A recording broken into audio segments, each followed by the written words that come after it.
یہ دیس ہے میرے خواجہ کا، خواجہ ہند کے راجا کا، یہ دیس تو اعلیٰ حضرت کا، یہ دیس نظام الدین کا ہے، شاہ عالم شاہ مینا، یہ دیس تو قطب الدین کا ہے، مختوم علی اور حاجی علی، یہ دیس تو تاج الدین کا ہے، دیس ہے میرے خواجہ کا۔ لطف سے درد و دکھ بٹاتے ہیں، اس کو سینے سے بھی لگاتے ہیں، آ گیا جو بھی ہم کا مارا ہے، وہاں کیا بات اولیاء کی ہے۔ میرے میٹھے پیارے اسلامی بھائیوں اور مدنی چینل کے ناظرین، ایک اور عظیم ہستی اور جن کا مزار بالکل خواجہ نظام الدین اولیاء رحمۃ اللہ تعالی علیہ کی گویا قدموں میں ہے۔ آپ بہت ہی زیادہ خاص مرید حضرت خواجہ نظام الدین اولیاء کے ہیں۔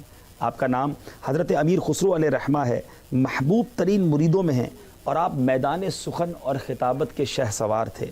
آپ کو حضرت نظام الدین اولیاء سے بے حد عقیدت و محبت، اور حضرت بھی آپ پر نہایت شفقت فرماتے۔ شیخ کی بارگاہ میں کسی کو اتنی رازداری اور قرب نہیں تھا جو حضرت امیر خسرو رحمۃ اللہ تعالی علیہ کو حاصل تھا۔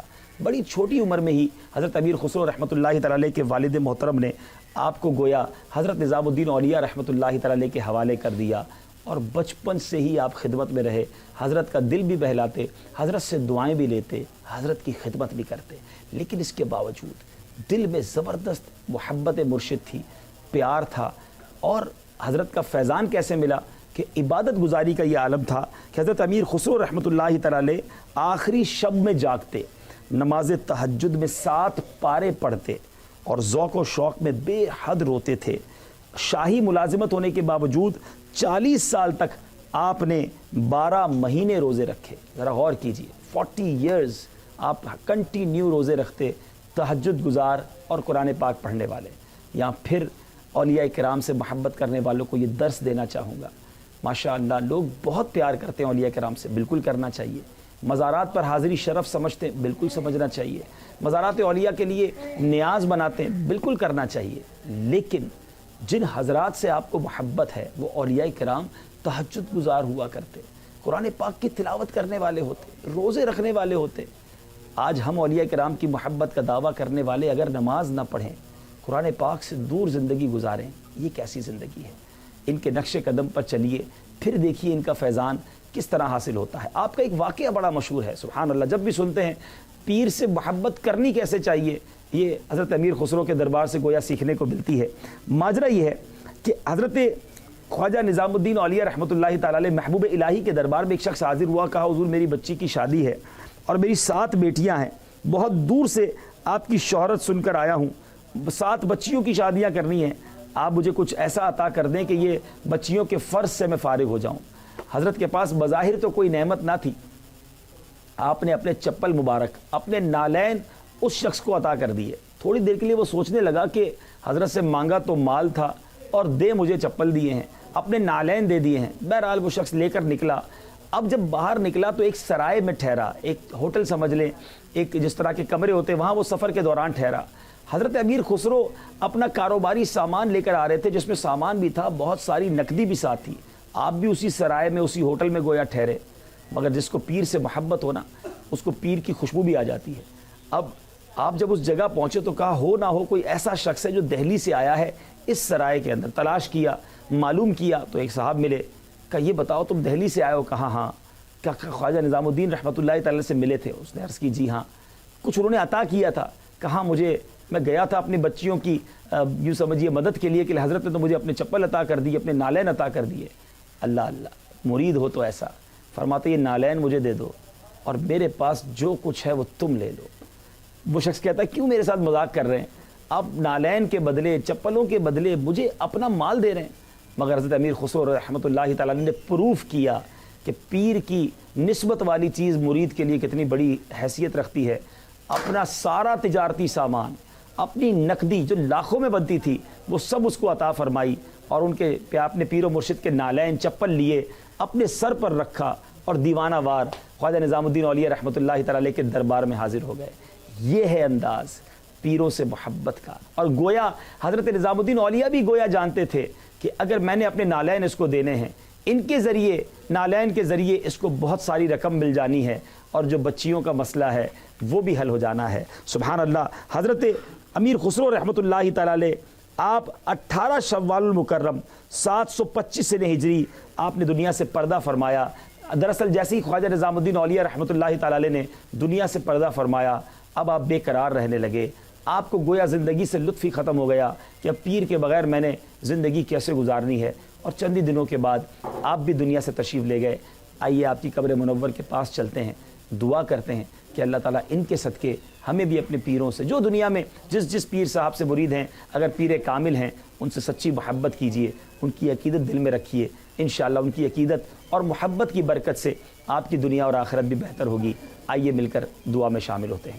صلو علی الحبیب صلی اللہ تعالی علی محمد صلی اللہ علیہ وسلم۔ اے ولی اللہ تیرے در پہ آئے ہیں گدا، اے ولی اللہ تیرے در پہ آئے ہیں گدا، تیرے صدقے سے خدا سے مانگتے ہیں ہم دعا۔ الحمدللہ رب العالمین والصلاة والسلام علی سید المرسلین۔ مالک کریم جو تلاوت قرآن پاک کی اور ہماری زندگی میں جو ٹوٹے پھوٹے نیک اعمال ہیں، نبی پاک علیہ الصلاۃ والسلام کی بارگاہ میں ہدیتاً تحفتاً عقیدتاً پیش کرتے ہیں، قبول فرما۔ پیارے آقا علیہ الصلاۃ والسلام کے وسیلہ جلیلہ سے تمام انبیاء کرام، تمام صحابہ کرام، تابعین، تبع تابعین، اولیاء کاملین، خصوصاً بالخصوص پیران پیر دستگیر سیدی غوث اعظم رضی اللہ تعالیٰ عنہ، اور آپ کے وسیلہ جلیلہ سے حضرت امیر خسرو رحمۃ اللہ تعالی علیہ کی بارگاہ میں پیش کرتے ہیں، قبول فرما۔ اے میرے مولا، ان کے فیوز و برکات سے ہمیں مالا مال فرما، ان کی عبادتوں کا واسطہ ہمیں بھی عبادت گزار بنا دے، اپنے پیر سے سچی محبت، فنا فی الشیخ کا جو انہیں مرتبہ ملا، ان کی برکتیں ہمیں بھی عطا فرما، ہمیں اپنے پیروں سے سچی محبت عطا فرما، اولیاء کرام کی محبت عطا فرما، ان کے فیوز و برکات بھی عطا فرما، جس طرح ان سے ان کے پیر و مرشد محبت کیا کرتے، مولا ہمارے پیر و مرشد کو بھی ہم سے صدا راضی رکھنا، ہمارے ماں باپ کو ہم سے صدا راضی رکھنا۔ اے اللہ ہمیں ایمان پر، دعوت اسلامی پر، امیر اہل سنت کی غلامی پر استقامت نصیب فرما۔ اللہم ربی یسر ولا تعسر وتمم علینا بالخیر یا فتاح وبک نستعین، وصلی اللہ تعالی علی خیر خلقہ محمد وآلہ وصحبہ اجمعین برحمتک یا ارحم الراحمین، لا الہ الا اللہ محمد رسول اللہ۔ صلو علی الحبیب صلی اللہ تعالی علی محمد صلی اللہ علیہ وسلم۔ میرے میٹھے پیارے اسلامی بھائیوں اور مدنی چینل کے ناظرین، سلسلہ جاری ہے، دیس ہے میرے خواجہ کا۔ ایک بار پھر ہند حاضری ہوئی ہے، اور کچھ مزارات، کچھ مقامات جو باقی تھے وہاں کچھ ریکارڈنگ کا ارادہ ہے، آپ کے لیے بھی مناظر انشاءاللہ ہم پیش کریں گے۔ ہم اب جا رہے ہیں حضرت خواجہ نصیر الدین چراغ دہلوی رحمۃ اللہ تعالی علیہ کے مزار کی طرف، اور وہاں کے مناظر بھی آپ کو انشاءاللہ دکھائیں گے۔